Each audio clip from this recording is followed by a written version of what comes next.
Would school 1990 में establish हुई थी। कुछ साल पहले तक ये गवर्नमेंट स्कूल दिल्ली के one of the best reputed school में आती थी, लेकिन कुछ 5 से 10 साल पहले इस स्कूल की रेपुटेशन एकदम से गिर गई थी, एक रूमर या न्यूज़ की वजह से। इसलिए काफ़ी स्टूडेंट्स इस स्कूल को छोड़कर दूसरे स्कूल्स में ज्वाइन करने लगे। यहाँ सिर्फ ऐसे बच्चे आते थे जिनकी फाइनेंशियल कंडीशन अच्छी नहीं थी, क्योंकि जब ये सब होने लगा तभी स्कूल ने यहाँ की फ़ीस काफ़ी कम कर चुकी थी ताकि यहाँ बच्चे एडमिशन ले पाए। लेकिन क्या थी वो ऐसी खबर जिससे इस स्कूल की रेपुटेशन अचानक से गिर गई थी। तन्मय, जो बैंगलोर से दिल्ली शिफ्ट हुआ था अपनी फैमिली के साथ, वो 9th स्टैंडर्ड का लड़का था जिसने 8th तक की पढ़ाई बैंगलोर में की और उसके डैड के ट्रांसफ़र की वजह से उसने अपनी पढ़ाई दिल्ली से कंटिन्यू करनी पड़ी। तन्मय के पापा एक नौकरी पेशा आदमी थे, इसी वजह से उनका ट्रांसफ़र हुआ कुछ सालों के लिए। क्योंकि वो नौकरी पेशा आदमी थे तो उनकी फाइनेंशियल कंडीशन कुछ ठीक सी नहीं थी। उसके पापा को लगा कि तन्मय पढ़ाई में कुछ आगे कर नहीं पाएगा, क्योंकि वो काफ़ी मिस्चीवियस और ज़िद्दी लड़का था। मॉनिटरी इश्यूज़ की वजह से तन्मय का एडमिशन उन्होंने ग्रेडवुड स्कूल में करवा दिया। मस्ती करने वाला और हमेशा ज़िद करने वाला तन्मय स्कूल में काफ़ी चुप सा रहता था। शायद वो घबरा सा गया था। नया शहर, नए लोग, नए तौर तरीके। लेकिन अरिन नाम का एक लड़का तन्मय से काफ़ी घुल मिल गया था। अरिन भी काफ़ी चुप रहता था स्कूल में और उसका भी कोई दोस्त नहीं था। इसी वजह से तन्मय और अरिन की काफ़ी अच्छी जम गई थी। अरिन अपनी क्लास का टॉपर था और तन्मय उसका एकदम उल्टा। अरिन तन्मय की मदद करता पढ़ाई में और तन्मय उसको लड़कियों से बात करने और पढ़ाने की टिप्स देता। दोनों काफ़ी अलग नेचर के थे। 20 अगस्त से उनकी एग्ज़ाम स्टार्ट होने वाली थी। तन्मय काफ़ी डर चुका था, क्योंकि उसने जो इतने साल तक पढ़ा था उसके रिलेटेड की पढ़ाई कुछ थी ही नहीं। लेकिन तभी अरिन ने तन्मय को प्रॉमिस किया कि वो तन्मय को सब कुछ पढ़ा लेगा एग्ज़ाम के पहले। बस उसकी एक शर्त थी कि वो खुद भी मन लगा के पढ़ाई करे। तन्मय ने इस बात से अग्री किया। उन दोनों ने ये डिसाइड किया कि वो दोनों साथ में स्कूल की लाइब्रेरी में बैठ के पढ़ेंगे।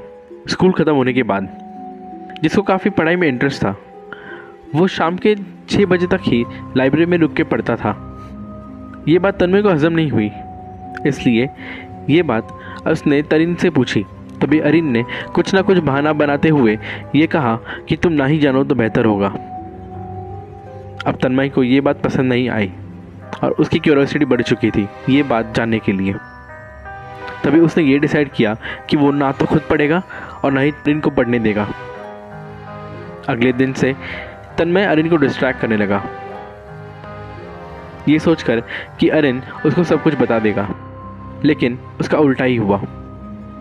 एक दिन अरिन तन्मय से तंग आकर गुस्से में बोल पड़ा, 6 बजे के बाद यार उठना ठीक नहीं है। तभी तन्मय ने तुरंत उसे क्वेश्चन किया, क्यों, इधर कोई भूत है क्या? और वो ज़ोर ज़ोर से हंसने लगा। तन्मय ने ये बात मजाक में बोली थी, लेकिन अरिन को ये लगा कि उससे स्कूल के उस हॉन्टेड क्लासरूम के बारे में पता चल गया है। तभी अरिन ने उसे डिटेल में बताया कि उस 2nd फ्लोर वाली कॉर्नर क्लासरूम में आत्मा घूमती है। इस वजह से स्कूल का नाम ख़राब है और इसलिए 6 बजे के बाद इस स्कूल में कोई नहीं रुकता।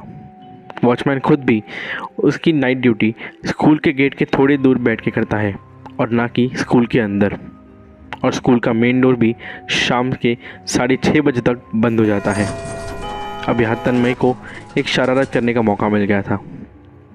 तन्मय ने अरिन की बात मान ली, लेकिन उसके मन में तो कुछ और ही प्लान चालू था। करीब 5:45 को तन्मय लाइब्रेरी ये बहाने से बाहर निकला कि उसको वॉशरूम जाना है और अरिन को उसकी बैग पैक करके सीधा स्कूल के कंपाउंड में मिलने बोला। अरिन तुरंत ही बैग पैक करने लगा। लाइब्रेरी की लाइट ऑफ करके लाइब्रेरी से बाहर निकल ही रहा था कि उसे डोर पे एक नोट मिला जो तन्मय ने लिखा था। उस नोट में ये लिखा था कि तन्मय खुद उस क्लासरूम में जाके उस आत्मा को देख के आएगा। अरिन ये नोट पढ़ते ही शॉक हो गया था और जोर जोर से दरवाज़ा खटखटाने लगा। 6 बज के चले गए थे, लेकिन अरिन अब तक लाइब्रेरी में ही लॉक था। उसने फिर से लाइट ऑन की और बस चुपचाप एक कोने में बैठ के रोने लगा। तन्मय उस क्लासरूम के दरवाजे के पास पहुंचा। एग्जैक्ट 6 बजे उसने वो डोर नॉक किया। पहले कुछ 10 मिनट तक तो तन्मय को कोई हलन चलन नहीं दिखाई दी। वो तभी उस आत्मा का मजाक उड़ाने लगा और कहने लगा, ओए आत्मा या भूतनी, जो भी हो तुम, मैं तुमसे कुछ डरता वरता नहीं हूँ, बल्कि तुम मुझसे डर रही हो। क्लासरूम के बाहर नहीं आ रही हो, और अगर बाहर नहीं आ सकती तो कोई बात नहीं, डोर तो ओपन कर दो, मैं खुद ही अंदर चले आ जाऊँगा। मैं अगले 10 सेकंड तक गिनूंगा। अगर तुमने कोई रिप्लाई नहीं दिया तो मैं समझ जाऊंगा कि तुम सिर्फ एक अफवाह हो और तुम्हारा पर्दाफाश हो जाएगा। 10, 9, 8, 7, 6, 5, 4, 3 की गिनती आने तक उसे डोर के अंदर की साइड कुछ हलन चलन दिखाई दी और उसी टाइम वो सतर्क हो गया और एक अजीब सी हंसी थी उसके चेहरे पे, अपने आप खुलने लगा। ये देखते ही तन्मय चौंक गया और डर सा गया था। उसने हिम्मत जुटाते हुए वो क्लासरूम के अंदर गया, धीरे धीरे एक एक कदम रखते हुए। अचानक से हवा का झोंका मानो उसे चीरता हुआ चला गया।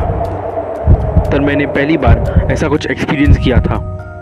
वो क्लास के बोर्ड तक पहुंचा और तभी ही उसके मुंह पे किसी ने चौक फेंके हुए एक अजीब सी आवाज में कहा, सामने से तुम निकल आए।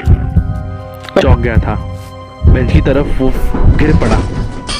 तभी वॉचमैन, जो एक बार सब चेक करने आया हुआ था, की लाइट्स ऑन दिखी और अरिन की रोने की आवाज़ सुनाई दी। वॉचमैन ने तुरंत ही अरिन को लाइब्रेरी से बाहर निकाला और स्कूल से बाहर निकलने को बोला। अरिन ने तन्मय के बारे में उसे बताया और बोला कि वो उसे छुड़े बिना कहीं नहीं जा रहा। तो वॉचमैन और अरिन दोनों ही उस क्लासरूम की तरफ बढ़ने लगे, लेकिन तब तक बहुत ही लेट हो चुका था। तन्मय जिस बेंच पे आके गिरा, उसे ऊपर से एक लाश दिखाई दी जो किसी एक औरत की थी। वो उसे देखकर चौंक गया और जोर जोर से चिल्लाने लगा और वो आत्मा जोर जोर से हंसने लगी। तन्मय डर के मारे भागता हुआ डोर के पास पहुंचा और तभी उसे अरिन और वॉचमैन की आवाज़ सुनाई दी, कहते हुए कि तुम्हें हम बचाने आए हैं, बस तुम हिम्मत रखना।